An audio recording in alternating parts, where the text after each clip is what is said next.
Je sais pas si vous savez ce que c'est le comp-et. En ce moment, je me renseigne beaucoup à ce niveau-là parce que, je vais être honnête avec vous, en ce moment, je me pose beaucoup de questions en lien avec les 2 derniers vlogs que je vous ai fait. Je vous avoue être un petit peu perdue parce que toute ma vie, en tout cas quand j'étais petite, j'étais persuadée d'être hétéro dans un premier temps. Puis j'ai très vite compris arrivé la 6e, donc à 10-11 ans, qu'en fait j'aimais aussi les filles. Mais le problème c'est que je me suis jamais posé la question de est-ce que j'aimais vraiment les garçons. Du coup je suis partie du principe que j'étais bi, jusqu'à aujourd'hui. Et je vais être honnête avec vous, depuis que je me suis séparée de mon ex, avec qui je suis restée pendant 5 ans, j'ai l'impression de me redécouvrir en ce moment.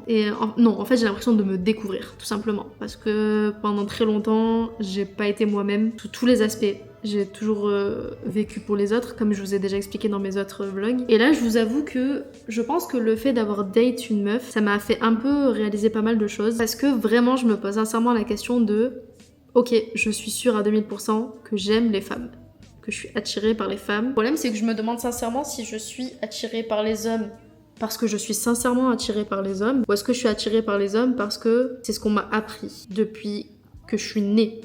En fait, c'est le fait que j'allais finir avec un homme, que j'allais me marier avec un homme, que les garçons sortaient avec les filles, que les filles sortaient avec les garçons. Tout ce truc est très hétéronormé en fait, qu'on nous a appris dans notre société. En fait, je me suis juste laissée vivre à ce niveau-là en me disant ok, bon bah je suis bi, voilà c'est tout, je suis juste bi et puis je suis bien comme ça. J'aime les hommes, j'aime les femmes. Sauf que plus j'avance dans ma vie et plus je me demande sincèrement si j'aime les hommes. Je sais pas. Je pense que vous allez découvrir ça en même temps que moi à travers ces vlogs les prochaines semaines. Donc voilà, je vous laisse aller voir sur internet ceux qui ne savent pas ce qu'est le comp-et. Je vous l'écris juste ici, comme ça vous savez comment ça s'écrit. C'est le fait justement d'avoir toujours été dans des relations hétéronormées parce que la société nous disait que c'était ça qu'il fallait. Penser qu'on est bi alors qu'on est peut-être lesbienne. Ah, je suis perdue. Premier degré, j'ai jamais autant perdu de ma vie. J'ai vraiment l'impression d'être une ado qui se découvre là actuellement parce que vraiment je suis paumée dans ce que je veux et ce que j'aime. Bref.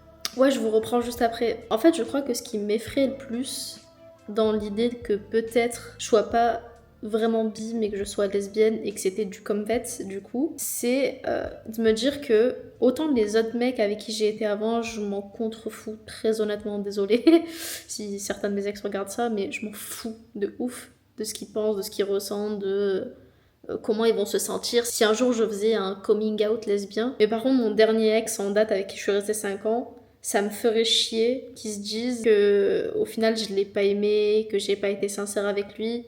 Si j'en viens à faire un coming out lesbien, je crois que c'est un truc qui me fait extrêmement peur parce que j'ai pas envie qu'ils se disent ça. Parce que moi, pendant 5 ans, j'ai été avec lui, je l'ai aimé, je le sais. Comme je vous l'avais déjà dit dans mon premier vlog, je pense pas l'avoir aimé correctement, d'une bonne manière, et je pense que il y a un peu de ça aussi du coup, il y a un peu de ce que je suis en train de dire, mais je veux pas que à cause de mes questionnements sur ma propre sexualité, sur mon orientation sexuelle, ça remette en question 5 ans de vie que j'ai eu, parce que j'ai pas envie de remettre en question 5 ans de vie, parce que je les ai vécus, j'ai été heureuse, peut-être pas tout le temps, peut-être pas pendant 5 ans entièrement, mais en tout cas j'ai été heureuse quelques années avec lui, et j'ai pas envie déjà que lui se dise ok, elle s'est foutue de ma gueule parce qu'en fait elle était pas bi depuis toujours, elle a toujours été lesbienne et donc elle s'est foutue de ma gueule en étant avec moi alors qu'en vrai elle m'aimait pas. Sauf que si, je sais pas comment expliquer, mais si je l'ai aimé, et je pense d'ailleurs que ça a été un peu l'exception, sinon je serais pas restée aussi longtemps avec. Donc je le considère un peu comme l'exception si vraiment ça venait à être ça. Je suis vraiment en plein doute existentiel je crois en ce moment sur moi à ce niveau-là. Mais voilà, je sais pas s'il va regarder ce vlog, mais en tout cas si c'est le cas, je veux pas que ça remette en doute 5 ans de relation, c'est pas du tout ce que je veux parce que j'ai été sincère pendant ces années où j'ai été avec lui. Et ça me ferait chier, je pense, qu'à cause de ça, qu'il remette en doute ce que j'ai ressenti pour lui, parce que c'est pas le cas. Enfin bref, voilà, c'était une petite pensée qui m'est venue, et je voulais vous en parler. Voilà, c'est tout. Bref, c'est compliqué quand t'as 26 ans et que tu te réveilles. Qui se réveille à 26 ans, quoi, sérieux? Quoi que tu me diras, il y a des gens qui se réveillent, ils ont 40 ans, 50 ans, ils ont construit une vie, ils ont une famille. Et je pense que ça joue aussi avec le fait que potentiellement je veux pas d'enfants. Moi, je vous laisse. Allez, à tout à l'heure. Bisous.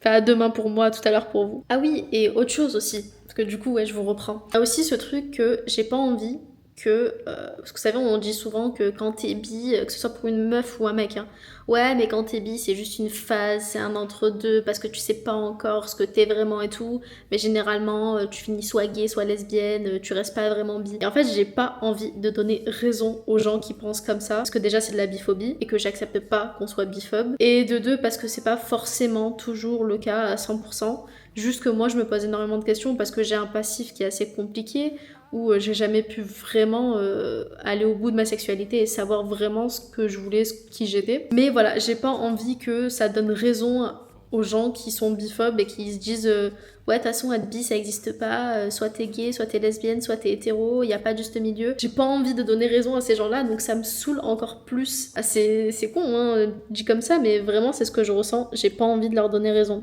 vraiment pas. Mais en même temps, voilà, je commence à réaliser que potentiellement, c'était peut-être pas de l'amour que je ressentais pour les hommes, l'attirance quoi, mais plus une forme de avoir envie de cette validation masculine. Quand je vous parlerai de mon passé, de ce que j'ai vécu, de ma famille, tout ça, un peu plus dans le détail, sur la chaîne, je pense que vous comprendrez un peu mieux pourquoi est-ce que je parle de ça. Mais j'ai vraiment l'impression que c'est une question de validation. Ouais, de me faire check par les mecs, quoi. Que les mecs me trouvent jolie, que les mecs me trouvent attirante, que les mecs me valident. Parce que j'ai passé toute ma vie à avoir une figure paternelle qui était absente et des figures masculines qui étaient extrêmement toxiques à côté de moi. Et du coup, voilà, quoi, c'est compliqué un petit peu. Bref, voilà, je retourne à mes questionnements. Et coucou, bienvenue dans ce nouveau vlog, j'espère que vous allez bien. Bon, du coup, aujourd'hui, nouveau vlog, nouvelle semaine. Enfin, nouvelle semaine. En réalité, on est vendredi, mais j'ai décidé de couper le vlog de la semaine dernière en deux. Tout simplement parce que mercredi, je vais à New York. Et que du coup, si je vais à New York, je pourrais pas vous poster la vidéo de la semaine entière, donc je m'arrêterai à mardi pour le vlog que vous êtes en train de regarder. Bref, vous avez compris. Donc aujourd'hui, ce qu'on va faire, c'est que il fait beau pour une fois dans la ville où je suis, il ne pleut pas aujourd'hui. Du coup, je vais en profiter pour aller faire un petit tour au parc / petite forêt. Je sais pas comment expliquer ce que c'est parce que c'est un énorme parc. Donc je vais aller faire un petit tour là-bas, je vous emmène avec moi dans tous les cas. Et puis ensuite, je dois recevoir un étendoir. Il était temps quand même que j'en reçoive un. Donc je vais le monter, je vais sûrement vous montrer la galère que c'est, mais tranquille. Comme ça au moins je vais enfin pouvoir faire des machines convenables sans avoir besoin de mettre les vêtements sur le rebord de la fenêtre, c'est très relou. Et je dois aussi recevoir un petit colis d'une amie, je vous en parle de toute façon tout à l'heure, je vous ferai sûrement un unboxing, alors peut-être pas sur cette vidéo, je vous montrerai quelques petits extraits sur cette vidéo, mais l'unboxing sera posté dans tous les cas sur Instagram et sur mon YouTube principal en format reel, short, je sais plus comment on appelle ça, bref vous avez compris. Je vous emmène avec moi au petit parc pour prendre un petit peu l'air. And I pretend I'm happy for you when you find some dude to take home. But I won't deny that in the midst of the crowds and the shapes in the clouds, I don't see nobody but you. In my rose-tinted dreams, wrinkled silk on my sheets, I don't see nobody but you. Boy, you got me hooked on to something. Who could say that they saw us coming? Tell me, do you feel the love? Spend the summer of a lifetime with me. Let me take you to the place of your dreams. Tell me, do you feel the love?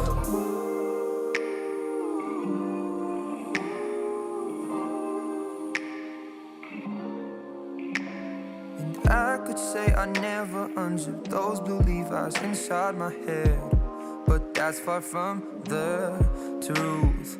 Don't know what's come over me. It seems like yesterday when I said we'll be friends for... Je sais pas si vous allez m'entendre avec le bruit de l'eau, mais sachez que moi quand je vais en forêt ou dans un endroit comme ça avec de la verdure, je vais automatiquement, s'il y en a un, vers un point d'eau parce que j'aime trop ça. Du coup, je sais pas si vous allez voir, mais je me suis assise en fait sur un caillou, enfin, sur un rocher quoi, et je vais juste profiter en fait de ce qu'il y a autour de moi. Voilà, c'est tout.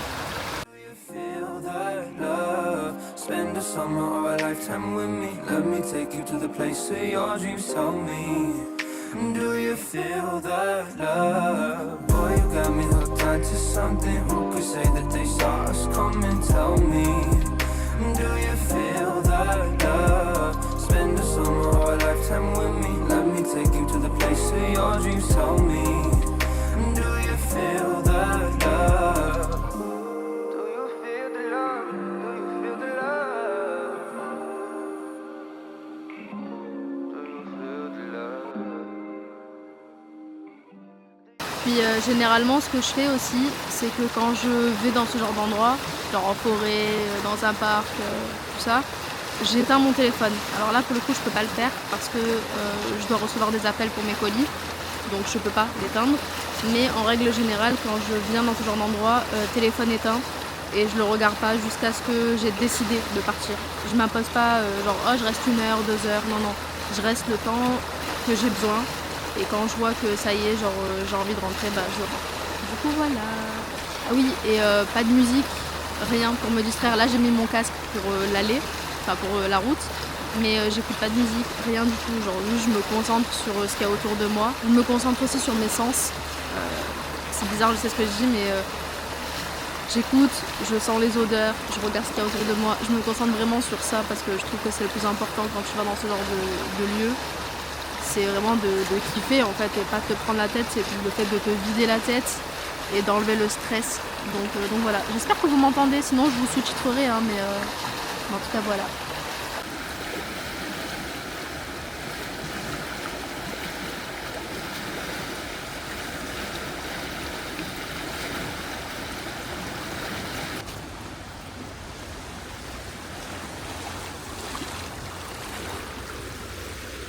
Et bonjour.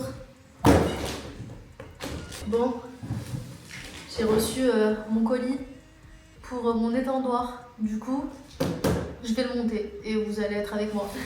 Voilà. Absolute. All these sleepless nights got me terrified. When you say you're leaving, you mean it this time. Too much history when we say goodbye. I cross my heart and hope when I die it's with you, baby. Only you, baby. Need you with me on the other side. I cross my heart and hope when I die it's with you, baby. Only you, baby. Too much history when we say goodbye. Bon, après moult péripéties, j'ai réussi à le monter. JPP, bordel de merde. Voilà quoi. Bref. J'ai enfin un étendoir. Guys, je viens de sortir de la douche. Je viens de voir que Chronique Fiction a sorti une nouvelle vidéo sur leur chaîne YouTube. Si vous ne connaissez pas Chronique Fiction, allez les voir et allez les suivre. Ils ont déjà pas mal d'abonnés, hein, clairement. C'est pas moi qui vais leur faire leur pub. Mais c'est une chaîne YouTube que j'adore. Vraiment, je crois que c'est l'une des rares chaînes YouTube où je peux dire que je suis fan. Je suis en admiration devant le travail de l'équipe qui est derrière cette chaîne YouTube. C'est incroyable. Et vraiment, allez voir leurs vidéos parce qu'elles sont pépites. Là, je suis en train de regarder la dernière qui vient de sortir avec Berlin, sur la mort de Berlin. C'est toujours un plaisir de regarder les vidéos de Chronique Fiction. Donc voilà. En plus, en janvier, je les rencontre au Geek Life Festival. Je suis trop contente de pouvoir les rencontrer. Je voulais juste vous dire ça pendant que je me prépare. Et puis, je vous reprends après. Bisous! Bon. J'ai reçu mon colis. C'est le colis d'une fille qui est devenue une amie grâce aux réseaux sociaux et qui m'a envoyé une petite box que je vais vous montrer, qui est juste incroyable. Je sais d'avance qu'elle est incroyable avant même de l'ouvrir, mais j'ai très très hâte de vous la montrer. Merci Fanny! Et je vous mets du coup en description, même si on n'est pas beaucoup ici, je vous mets quand même en description son site et son Instagram parce qu'elle est vraiment incroyable et si vous aimez tout ce qui est série, allez-y. Du coup je vous ai pas montré, j'ai pas mis le focus pour que vous puissiez voir. J'ai reçu un petit pull Ketterdam pour mes fans de Shadow and Bone, bien évidemment. J'adore. Avec un petit mug aussi Shadow and Bone. J'aime trop. Je sais pas si on voit le focus, mais je sais pas faire, écoutez. Et un petit tote bag Karen's Café. J'aime trop. En plus, je trouve que ça colle bien le Karen's Café pour un tote bag. Du coup voilà, j'aime trop la couleur par contre. Bref, du coup, n'hésitez pas à aller suivre Low Kings, alias Fanny. sur Instagram et aller voir un petit peu son site parce qu'elle fait vraiment des pépites. J'aime trop ce qu'elle fait. Donc voilà. Ah oui, et sinon, donc aujourd'hui, on est donc samedi 16 et j'ai pas mal de choses à faire. Donc là, je viens de tourner l'unboxing pour Fanny que je vais poster sur Instagram et TikTok. Ensuite, je dois commencer, il serait temps, à préparer ma conférence pour janvier pour le Geek Life Festival. Étant donné que je vais devoir passer sur scène pour faire une conférence, et j'ai choisi le sujet comment les plateformes de streaming type Netflix, Prime Video, tout ça, ont changé notre façon de consommer les films et les séries. Du coup, je suis en train de faire un formulaire que je vais vous balancer sur les réseaux à remplir pour avoir votre avis, pour avoir vos impressions, tout ça. Et puis ensuite, quand j'aurai récolté pas mal de choses à ce niveau-là, j'ai déjà pas mal d'articles de côté que j'ai déjà trouvés. Là, je vais commencer à écrire et ensuite, il faudra que je fasse le PowerPoint. Je me chie dessus, je vais être honnête avec vous, j'ai extrêmement peur. L'anxieuse que je suis était à deux doigts de rappeler ma pote qui s'occupe de l'organisation pour lui dire j'y vais pas, je le fais pas, non j'ai pas envie. Sauf que en vrai je me dis que c'est une bonne opportunité pour moi d'y aller, déjà c'est cool de pouvoir faire cette conférence, ça va me donner un peu plus confiance en moi. Et en plus de ça, il y a moyen que je puisse faire des interviews sur place avec d'autres créateurs de contenu, avec des comédiens de doublage que je vais rencontrer sur place. Donc je peux pas me dire non j'y vais pas parce que je stresse. Donc on porte ses cojones et on va y aller. Genre là je suis en train de faire le formulaire, donc il y a quelques petites questions, j'ai pas encore terminé mais voilà, il y aura quelques petites questions en lien avec ça et puis voilà. Bon, I think it's time to talk. Je vous avais dit dans le vlog précédent que j'avais envie de vous parler de ma vision des choses au niveau du fait de faire ou de ne pas faire des enfants. Et en fait j'étais en train de regarder la vidéo de Marion Caméléon. Voilà, et à un moment donné elle parle de ça, du coup je me suis dit que c'était peut-être le moment d'en parler. Alors, pour ma part, personnellement, je ne veux pas avoir d'enfants. C'est quelque chose qui pendant très longtemps, un coup je voulais pas, un coup je regardais plein de vidéos de bébés mignons en me disant ah j'en veux un, et puis juste après non j'en veux pas, et blablabla. Bref, j'ai eu beaucoup de... Voilà, ça a été un peu le bordel dans ma tête sur ce sujet pendant très longtemps. Mais aujourd'hui, j'en suis arrivée à un stade de ma vie où, après mûre réflexion, malgré mon jeune âge, parce que je sais que beaucoup vont parler de ça, je suis sûre à, allez, on va dire 98%, parce que je me laisse encore une petite marge quand même, à 98% que je ne veux pas d'enfants. J'ai beau avoir vu plein de vidéos sur le sujet, sur YouTube, de plein de youtubeuses qui en parlent, parce que généralement c'est les femmes qui en parlent aujourd'hui, de pourquoi est-ce qu'elles ne veulent pas d'enfants. J'ai encore jamais entendu quelqu'un parler de mes raisons, ou alors je suis peut-être pas tombée sur leur vidéo. Et du coup, dans cette vidéo, on va parler santé mentale et famille toxique, et du stress post-traumatique et de ce que ça engendre dans ta vie. Voilà, ça va être très fun comme sujet. Du coup, il faut que je revienne un petit peu en arrière quand même, que je vous raconte un petit peu mon background avant de vous expliquer concrètement pourquoi je veux pas d'enfants. Donc, je viens d'une famille tunisienne, du côté de ma mère, musulmane. Je pose le contexte, je suis obligée de le poser, ne prenez pas de travers ce que je vais dire, je suis pas en train de mettre tout le monde dans le même panier. Je parle de ma famille et de comment j'ai vécu dans ma famille, ok? Je suis pas du tout en train de dire que c'est pareil de partout. Donc je viens d'une famille musulmane, donc j'ai été musulmane toute ma vie, je le suis plus aujourd'hui. Là, j'ai complètement arrêté d'être musulmane parce que c'est une religion qu'on m'a imposée et pas une religion que j'ai choisie. Quand on est dans une famille musulmane, on l'est automatiquement. Et je vais être avec vous, je n'ai jamais compris ce principe d'être automatiquement assigné à une religion quand tu es né parce que tu viens d'une famille religieuse. Genre, non, parce que du coup, pendant des années, j'ai été dans la religion musulmane, je suivais les préceptes musulmans, les règles, tout ça, mais sans comprendre pourquoi. Aujourd'hui, en pesant le pour, le contre, le machin, le bidule, voir ce que vraiment moi je pense, ce en quoi je crois, etc., je me considère plus du tout comme musulmane, et en soi, je vous demande de respecter ça parce que la religion, c'est entre soi et soi-même, et avec Dieu, les dieux, l'univers, ce que vous voulez, bref, c'est vraiment entre vous et ce en quoi vous croyez.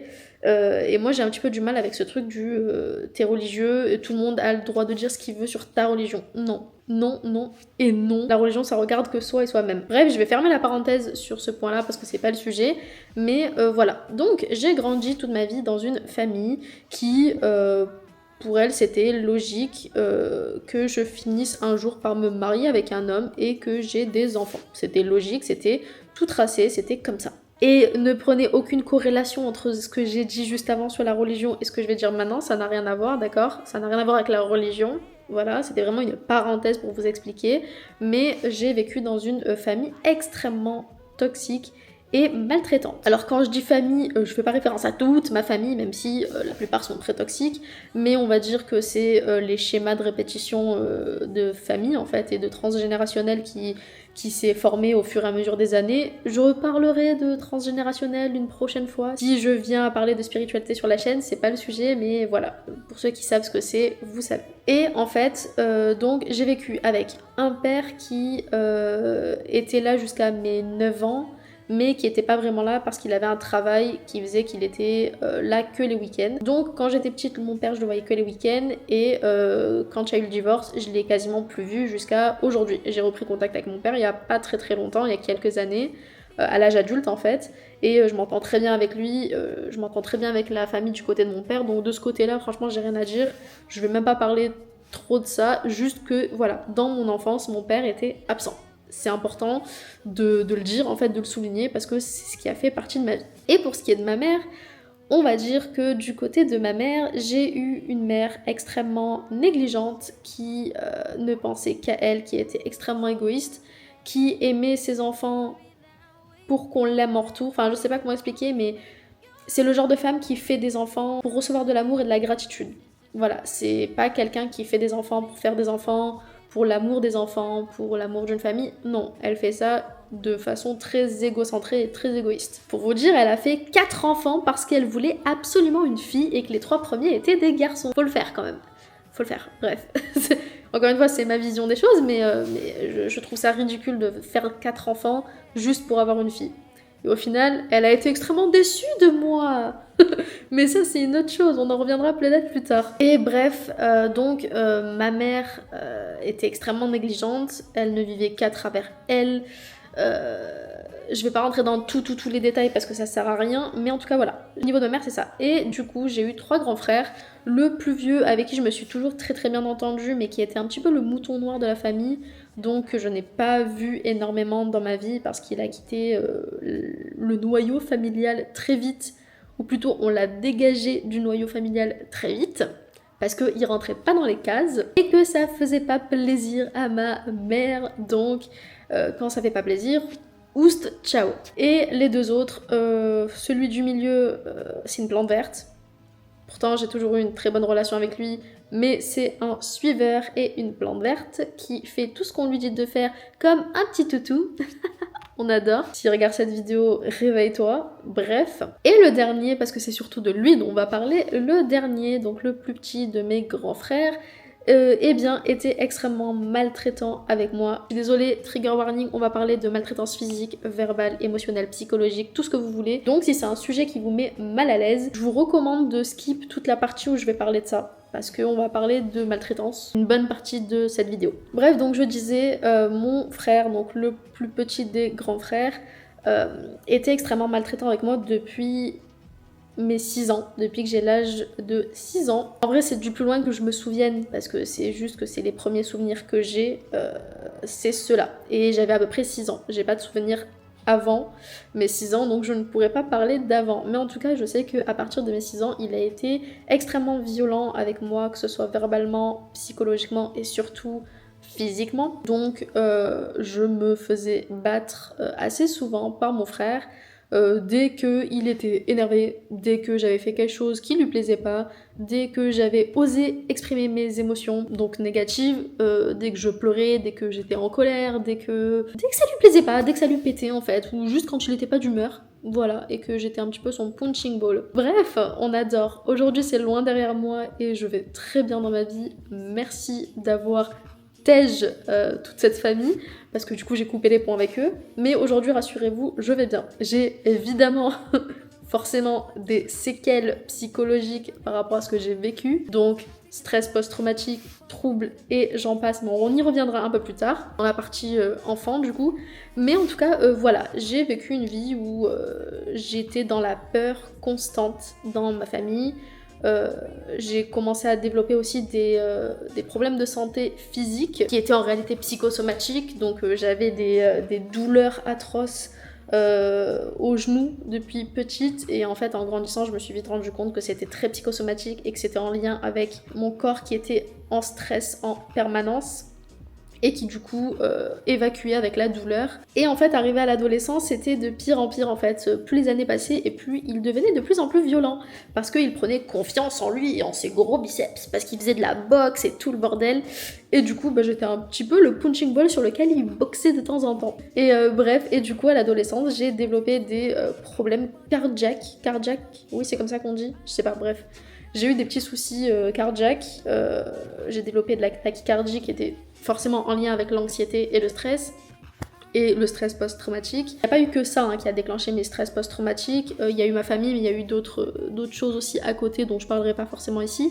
Mais en tout cas, là on va vraiment parler de ma famille, et notamment de mon frère et de ma mère. Et donc, toute cette violence que j'ai vécue de par mon frère et aussi ma mère, disons-le, même si c'était sous une autre forme, a déclenché pas mal de choses, donc comme je vous le disais, physique, mais aussi psychologique. Donc comme je disais, le stress post-traumatique, mais pas que. J'ai aussi développé, je pense dans l'enfance, c'est juste que ça n'a pas été diagnostiqué tout de suite, un trouble borderline. Donc pour ceux qui ne savent pas ce qu'est un trouble borderline, je vous laisse directement aller voir des vidéos qui en parlent, ce sera beaucoup plus simple que si moi je vous déballe tout ça ici. Mais j'ai développé un trouble borderline du coup à cause de ce que j'ai vécu au niveau donc des violences. Et évidemment j'ai développé aussi des troubles alimentaires, donc je fais de l'hyperphagie. Ceux qui ne savent pas ce qu'est de l'hyperphagie, c'est de la boulimie non vomitive, voilà, c'est le plus facile pour expliquer. Et ce, depuis mes 12 ans environ. J'ai eu pas mal aussi de périodes assez sombres, dans mon adolescence surtout, où je me faisais du mal physiquement, où j'ai déjà été jusqu'à presque faire des TS. Ça n'a pas été facile, mais on va dire que le plus gros est derrière moi et est passé, mais voilà, les séquelles psychologiques forcément sont restées. Et pourquoi est-ce que je vous parle de tout ça ? Tout simplement pour revenir au point, pourquoi est-ce qu'aujourd'hui je ne veux pas des enfants. Et je pense sincèrement que si à mes 30 ans, donc si dans 4 ans je suis toujours dans cette même position de ne pas vouloir des enfants, je me ferai certainement ligaturer les trompes pour éviter tout risque. Faire des enfants quand tu viens de ce milieu, faire des enfants quand tu as vécu des maltraitances qui t'ont un petit peu fucked up le cerveau, c'est compliqué. Pourquoi c'est compliqué ? Parce qu'on a toujours la peur, en tout cas j'ai toujours la peur, je vais parler en mon nom, de refaire les mêmes erreurs, de reproduire les mêmes schémas. Et je pense que je m'en voudrais toute ma vie si j'en venais à reproduire les mêmes schémas que ma mère et mon frère. Donc être négligente, être égoïste avec mes enfants, et être violente. Pourquoi je parle de ça ? Eh bien tout simplement parce qu'on va retourner un petit peu sur le trouble borderline. J'ai un trouble donc borderline qui est assez violent dans mon cas personnel, parce que chacun est différent, mais dans mes phases de grosse colère, dans mes phases de crise, j'ai tendance à devenir extrêmement violente, que ce soit verbalement ou que ce soit physiquement. C'est pas quelque chose dont je suis fière, mais il fallait que j'en parle parce que c'est important d'en parler, mais j'ai déjà eu des excès de violence extrêmes au point où j'en viens à être violente physiquement avec des personnes qui m'entourent, avec des personnes que j'aime, et donc leur faire du mal sans en avoir réellement envie, mais plus parce que c'est une décharge que j'ai besoin d'exprimer, que c'est quelque chose qui est plus fort que moi. Ça veut pas dire pour autant que c'est excusable, faut faire la part des choses. Être violent n'est pas excusable, qu'importe les troubles que tu as, qu'importe les soucis que tu as, qu'importe le passé que tu as, la violence n'est pas une bonne solution. Mais le problème, c'est que quand je me retrouvais dans ces crises borderline, eh bien c'était très compliqué de me calmer, de ne pas être violente physiquement, et c'est quelque chose que je ne veux absolument pas reproduire sur un enfant. Je pense avoir suffisamment souffert moi-même, je connais aussi des personnes qui ont suffisamment souffert eux-mêmes dans leur enfance, et j'ai aucune envie de devenir ce que je déteste le plus au monde et de devenir donc comme mon frère. Je pense sincèrement que ce serait la pire chose qui pourrait m'arriver et je pense que je le vivrais extrêmement mal et je sais pas ce que je pourrais faire si ça arriverait. Donc je préfère éviter la casse. Et c'est un petit peu ça le problème quand on a ce genre de trouble et qu'on veut faire des enfants, c'est qu'on sait jamais comment est-ce qu'on va se comporter avec eux. Et pour ma part, j'ai pas envie d'essayer. J'ai pas envie d'en venir à là, j'ai pas envie de tenter le diable entre guillemets et en tout cas pas tant que mes troubles ne sont pas complètement dosés j'allais dire, mais le problème c'est que le trouble borderline c'est compliqué d'en venir à bout, mais j'avoue que j'ai énormément du mal avec l'aspect colère, tout simplement parce que on m'a jamais laissé exprimer ma colère d'une manière saine et bonne en fait, dans le sens où j'avais pas le droit d'être en colère. J'avais pas le droit d'être en colère, j'avais pas le droit d'être triste, j'avais pas le droit d'exprimer mes émotions négatives. Et aujourd'hui, ça fait que quand c'est le cas, c'est extrêmement violent. Et je ne veux surtout pas ça pour des enfants.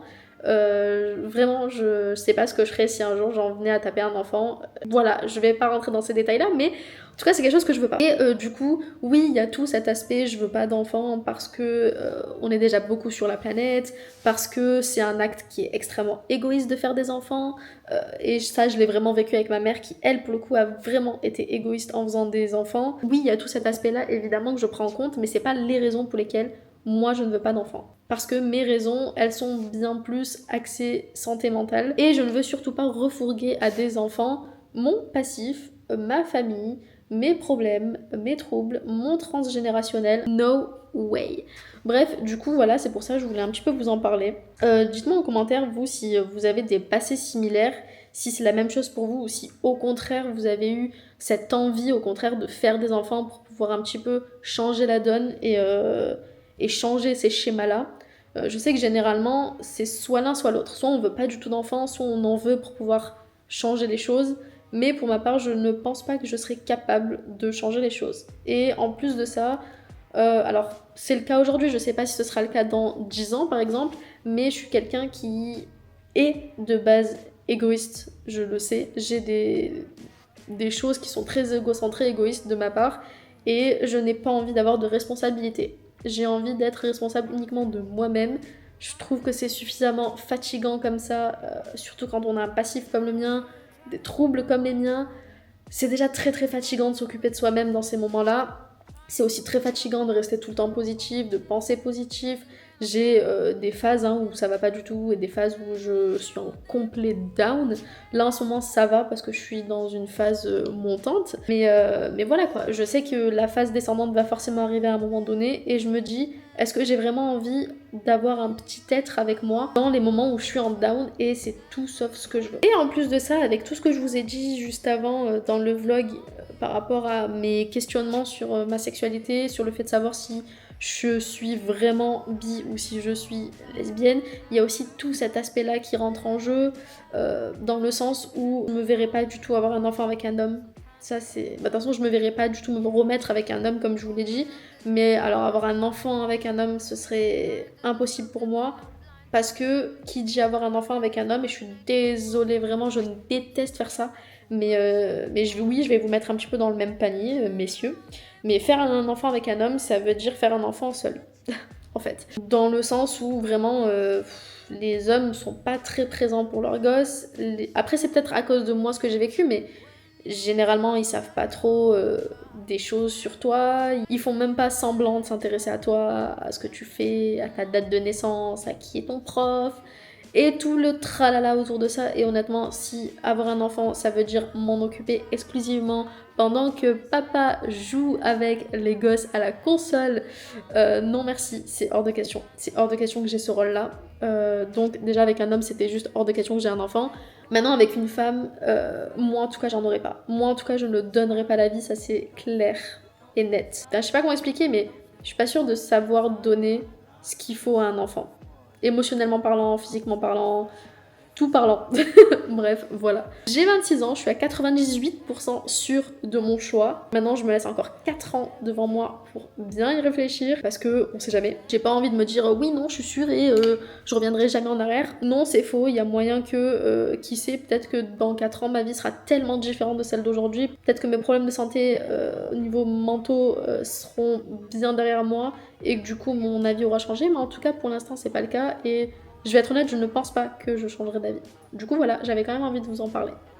Bref, je vous retrouve un petit peu plus tard dans le vlog. Bisous. Vous vous souvenez quand je vous ai parlé, parce que du coup je vous reprends le même jour, quand je vous ai parlé du coup de mes doutes concernant ma bisexualité, le fait que potentiellement je pourrais peut-être être lesbienne, mais que j'étais pas sûre, tout ça, je vous ai parlé du COMPET, donc du Compulsory Heterosexuality, je crois. Là, je viens de tomber sur un article en faisant des petites recherches sur comment savoir genre si on est dans un truc de COMPET justement. Et ça m'a fait extrêmement rire. Donc je vais quand même vous les citer parce que je trouve ça assez drôle et vous dire sur lesquels je me sens concernée ou pas. Vous testez constamment votre attirance pour les hommes. Je choisis un ou plusieurs hommes conventionnellement attirants dans la pièce et vous essayez de vous convaincre que vous êtes attiré par eux. C'est presque ça. C'est à moitié vrai, on va dire, dans mon sens. Vous pouvez fantasmer sur certains hommes et les trouver attirants, mais lorsque vous vous imaginez relationner réellement avec un homme, cela vous retourne l'estomac. Alors pour celle-là, j'ai une petite anecdote à vous raconter. Quand j'étais plus jeune, je me souviens que j'avais crushé sur un mec qui était plus vieux que moi, genre vraiment plus vieux que moi. J'étais adolescente, il était adulte. Et genre c'était vraiment le mec, genre il est trop beau, machin, et tout, nanana. Il était pas si beau que ça, mais bref, dans ma tête de petite adolescente, c'était le cas. Et à partir de la seconde où le mec s'est intéressé à moi, j'ai trouvé ça mais dégueulasse. Bon, déjà parce qu'il était bien plus vieux que moi et que je comprenais pas pourquoi il s'intéressait à moi, que j'étais extrêmement jeune. Quand je dis que j'étais jeune, c'est que j'avais genre 11 ans, d'accord, et qu'il en avait 18-19. Et vraiment, l'idée de savoir que c'était réciproque, ça m'a... Donc je peux comprendre ce point-là et j'ai eu plusieurs phases comme ça. Vous aimez recevoir de l'attention de la part des hommes et être validé dans votre attractivité, mais dès que l'on passe de l'attention à la possibilité d'une action, un rendez-vous, un baiser, des gestes tactiles ou une relation sexuelle, vous commencez à paniquer. Oui, complètement. Je suis pile dedans. Vous considérez les relations avec les hommes comme une corvée, un fardeau ou simplement quelque chose que vous devez faire. Oui. Au suivant, confondre une forte connexion émotionnelle et une relation amicale avec un homme avec des sentiments romantiques parce que depuis toujours on vous a répété que l'amitié fille-garçon ça n'existait pas. Oui. Alors celle-là elle m'a fait extrêmement rire. Vous êtes uniquement attiré par des hommes dits inaccessibles parce que mariés, gays, fictifs, célèbres, plus âgés ou plus jeunes, vivant loin, que vous ne connaissez pas ou qui ne sont pas intéressés par vous. Alors je suis d'accord avec le gay, fictif, célèbre, c'est vraiment ça. Vous appréciez à être désiré par eux et confondez leur attirance avec la vôtre. Ça c'est important. Validation. Le compet repose sur la validation masculine, la validation hétéronormée, la validation patriarcale, tout ce côté-là. Et étant donné que quand j'étais plus jeune, j'étais fort une pick-me parce que j'avais pas le choix que d'être une pick-me par rapport à ma famille, bah du coup ça s'explique aussi par ça. Vous interprétez votre anxiété, inconfort, nervosité en présence des hommes comme des papillons dans le ventre et les signes de votre inconfort sont confondus avec un désir potentiel. C'est exactement ce que je vous disais. Alors je sais pas si c'était dans ce vlog ou le vlog d'avant, mais c'est exactement ce que je vous disais. Je crois que c'était dans le deuxième vlog. Les papillons dans le ventre, c'est pas quelque chose de bon. Et généralement, avec les mecs, j'ai souvent eu, voire quasiment toujours, des papillons dans le ventre. Et en fait, c'était juste mon corps qui me disait nope, il y a un problème. Le seul avec qui j'ai pas eu et qui pour moi est vraiment l'exception, c'est mon ex à qui je suis restée 5 ans. Vous avez toutes les raisons d'être heureuse dans votre relation avec un homme, mais vous ne l'êtes pas, ou d'un œil extérieur, tout semble très bien se passer, mais il vous manque quelque chose et vous n'arrivez pas à savoir quoi. Check. Vous pensez être cassé parce qu'aucune de vos relations ne fonctionne. Check. Vous acceptez d'officialiser ou de passer à la prochaine étape parce que c'est dans l'ordre des choses ou pour rapidement sortir de la phase dite passionnelle et ne plus avoir à faire d'efforts et non parce que vous en avez envie. Je double check. Ne pas ressentir de manque ou de tristesse après une rupture mais faire semblant pour jouer le rôle que l'on attend de vous. Au suivant. Après une rupture, ressentir le manque d'être aimé mais pas le manque de votre ex. Check. Check de ouf, check. On va passer à la partie sexe, voilà pour ceux qui s'intéressent. Vous avez des rapports sexuels non pas dans le but de ressentir du plaisir, mais pour vous sentir désiré. Check. Vous avez l'impression d'être frigide à ne pas vouloir avoir des rapports ou prendre de plaisir avec un homme. J'ai même cru que je faisais du vaginisme. Voilà, donc double check. Enfin bref, je vous mettrai, vous savez quoi, les questions dans la description, mais je trouve ça ultra intéressant. Et bref, je suis tombée sur plein d'articles sur le compet et... ça me perturbe encore plus, voilà, sachez-le. Je pense que je vais pas en parler pendant 15 ans. Je pense que j'en reparlerai sûrement dans d'autres vlogs plus tard, quand j'aurai fait la part des choses avec moi-même. Mais en tout cas, je trouvais ça marrant de vous expliquer ce que c'était le compet et ce qu'il y avait sur internet. Voilà.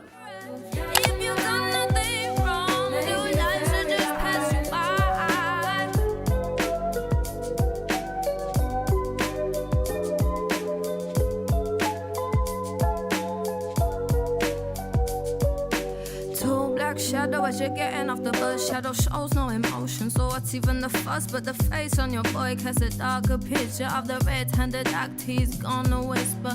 Little blood, I'm sorry, cause I know you got my back. He was running, I couldn't think I had to get out of that. Not long ago, you remind me to the shook ones. Now this really is part 2, cause you're the shook one. Hands in the tool as you question your friendship as men like you gonna make me a convict. Level of a felon when I've done nothing wrong. Blood on my hands, but I don't know where it's from. No, you got blood on your hands, but you don't know where it's from. No, so you better run when you hear the sirens coming. Oh, you better run when you hear the sirens coming.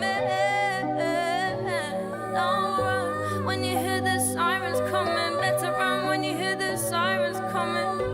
When you hear the sirens coming, the blue lights are coming for you. So, what have you done? There's no need to run. If you've done nothing wrong, blue lights are just passing by.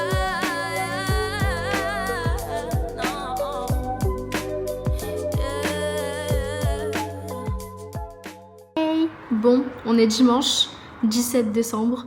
La deuxième vidéo, le deuxième vlog vient de sortir et j'attends de voir un peu ce que ça donne. Ça fait même pas 20 minutes que c'est sorti, j'ai pas encore regardé les commentaires, tout ça. Parce que j'étais en train de faire mon ménage. Aujourd'hui, programme du jour, il va falloir que j'écrive le script pour la vidéo de dimanche prochain et potentiellement que je la tourne et que je la monte en plus de monter cette vidéo-là. Tout simplement parce que, comme je vous l'ai dit, vu que je m'en vais à New York mercredi, on est dimanche, donc il me reste 2 jours pour me préparer et pour monter 2 vidéos plus tourner une vidéo. Ça va être short, mais on va y arriver. Du coup, si je vous prends pas trop en caméra, c'est normal, c'est juste que du coup, je vais être full occupée avant de partir à New York.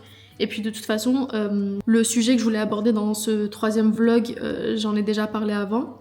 Mais je voulais vous demander, parce que du coup j'étais en train de me dire, est-ce que potentiellement ça plairait à certains d'entre vous que je sorte les sujets dont je parle, peut-être pas la vidéo entière, mais vraiment les moments où je parle des sujets, que je les sorte en format podcast, que ce soit sur YouTube ou sur Spotify ou autre, pour que vous puissiez avoir un condensé des sujets que j'aborde, mais sans la vidéo quoi. Parce que je sais que certains aiment bien écouter des podcasts et que ça les fait chier de devoir regarder la vidéo.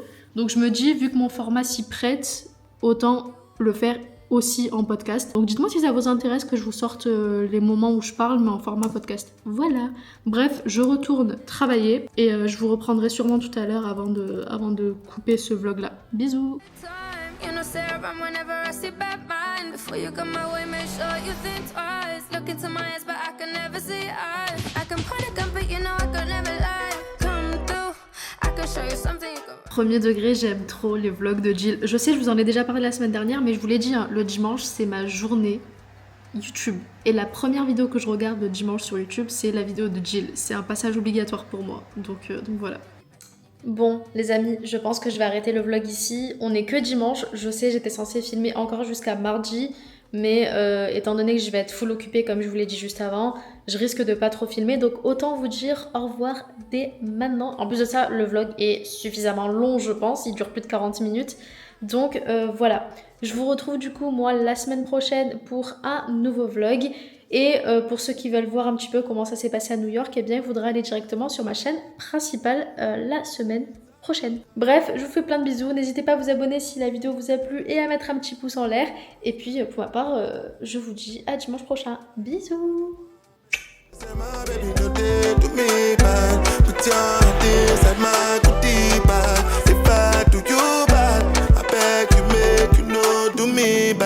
Give me one time, one try, be mine this time. Take